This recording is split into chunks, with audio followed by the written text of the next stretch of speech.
I don't charge my clients cancellation fees whenever they cancel last minute. And before you think that this means I'm losing money, let me tell you why it actually betters my business. I don't know. She doesn't really look like a girl or sound like a girl that would charge cancellation fees. I have learned this from experience time and time again.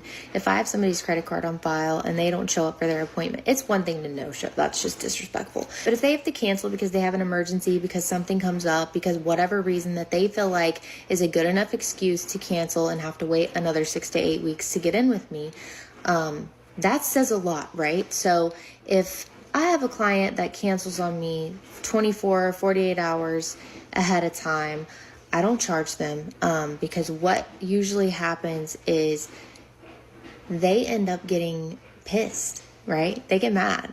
Well, of course, nobody wants to get charged anything, but I also think that having something that is just such loosely based off of like whatever your client thinks is a good reason, I think is complete bullshit. I just don't think that they know that they can't come in because maybe they didn't get their paycheck in time, or maybe they need to go into work that day and they forgot to change the schedule around. I mean, there's lots of regular basic things of why people just kind of forget, because especially if you're like booking your appointment like well in advance, how many times do you maybe forget, right? And then you just realize on the day of, even though we sent like 10 million text messages, even though we sent you a bunch of emails, right?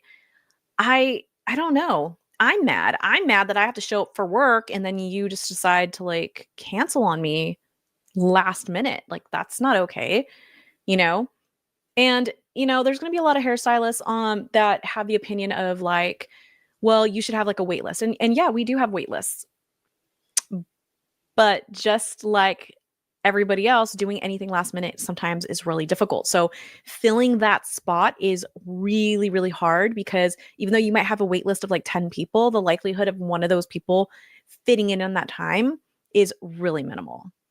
What, you charged me? Like, you don't understand like why my cancellation reason is valid? Like, wow, okay, that's fine. I'll just take my business elsewhere. There is And I think that's fine. I think that's how it should be. They can go to another stylist who has some like loose rules like this, and she can have them. Like I don't want them. I don't want them. I've done enough hair for my whole career where I'm like I do not want to like F with anybody who just doesn't respect me and my time. a difference between being understanding though and being taken advantage of. So if I have somebody who is habitually canceling on me every single time they have an appointment, they reschedule every single time 24 to 48 hours in advance, instead of charging them a fee, what I do is I say, okay, so this is the third time that this has happened where you've had something come up, you've had to reschedule within this time frame. I completely understand life happens, but in order to protect my schedule and make room for my other clients on my wait list, I am gonna need a deposit from you if you want to reschedule. Oh my gosh, that seems like so much work. Like how many times are they rescheduling on you last minute or showing up late or no showing on you before? Like you said 3 times. Like one time's enough, girl. Like one time is enough. Going to put a little bit of money in your pocket for that day that you may have missed out on, and also it's going to make them more motivated to show up to their appointment that they They would have been way more motivated to show up for their appointment if you had policies in place from the get-go. That's exactly what you're proving here with this statement. booked ahead of time because they put a deposit down. They're already invested in it, right? And what about all of the other days where you missed out on money? Are you not calculating that? That's insane. And then if they're like, no, I'm not doing a deposit, I'm not going to reschedule, what did you lose? You just lost a client who doesn't respect your time, who continuously moves their appointment. But you also kept the clients that are good, that are going to show up, that are going to come in, because you didn't piss them off by charging them because you weren't understanding of why they may need to cancel. Okay, I don't agree with this at all. The average hairstylist has 120 clients in their roster. 120 people. That's very minimal, okay? So they have 120 people that they see on average every 6 to 8 weeks, right?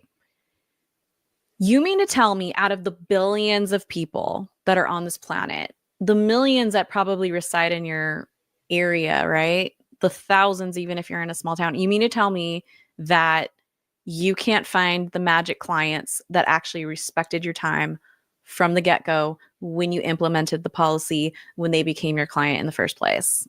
I don't know. Let's read these comments. Let's read these comments. I give everyone a free pass and then it's situational. Fair enough. But serial cancelers, I charge them and I charge for the full service for a no show unless there is extreme circumstances. This is how I do it. Depends on the situation for me too. So again, this is like a case of where like I see a lot of hairstylists and it's mostly females because wear our hearts on our sleeves, right? We just have all of the feelings and we're so understanding that you don't realize that your business is very black and white, and it should be black and white. I think it should be black and white in a lot of spaces. Again, we are dealing with the public, we're dealing with people. So there are some gray zones when you've built a relationship with specific clients. But yeah, this person's like, same, I hate cancellation fees. Like, nobody likes cancellation fees. But if you abided by the rules, you probably wouldn't have any cancellation fees. Like, that's insane. Depends on the situation for me. This can work if you're a single stylist, but we took out the cancellation policy at my salon for 3.5 months and lost about $15,000 of revenue because of people taking advantage of it. And that's exactly what happens. If you just like put the numbers in of the amount of money you've lost every single time someone no shows you or someone last minute cancels, it is like in the thousands. Like, it is insane. I'm the same way. As I give grace, I get grace in return if needed. Yep, you do business with your feelings, I guess, you know? I don't do it that way. I agree, but also yoga and Pilates will charge you if you cancel though. And I just said that. That's so freaking true. Oh my God. They're going to charge you. That's just how it is. If you subscribe to something, like if you have a personal trainer or you have anything where you're reserving somebody's time and you don't show up or you cancel last minute, they're going to dock you. They're just going to be like, oh, sorry, thanks for the money that you just paid me for this hour that you didn't show up for, because they showed up to work and you didn't. I do the exact same as you. I just feel like if you're understanding your clients, they will stick with you always. I beg to differ. Let's go to the next video. Popular opinion as a hairstylist that a lot of hairstylists are not going to agree with, but let's get into it. I cannot believe the cancellation fees that some hairstylists are charging. Why?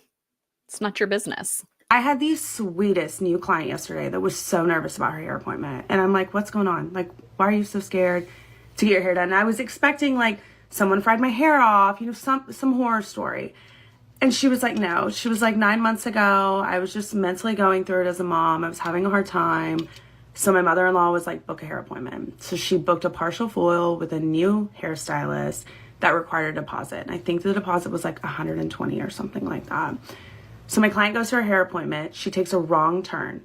So she has to make a U-turn, gets stopped at a red light, and she's 10 minutes late. She walks into the salon 10 minutes late, and the stylist was like, nope, sorry, you're 10 minutes late. You forfeited your deposit. You forfeited your appointment. If you would like to reschedule, you can go online and do so. Holy cow. Like, that's a little extreme. Now, I do know that sometimes people like to fabricate a little bit, so it makes their situation seem a little bit more reasonable. But if in fact this is true, that the stylist was like, oh, you're 10 minutes late, like can't take you, I don't think that's fair. But what I do think is fair is when you say, hey, Sally Sue, I'm so glad you made it here safely. Unfortunately, because you're X amount of time late, I can still get you started, but I might not be able to give you the full service today. Would you be okay if we started your highlights and your color, but maybe we skimped on like the blow dry, or do you want to not do the haircut today? Is that cool with you? That's a conversation that you should be having with that client. If you like this video and want to watch another one, click here. And if you want to watch the full video, click here. And for more education, head on over to MarillaMinelli.com or HairbnBuniversity.com.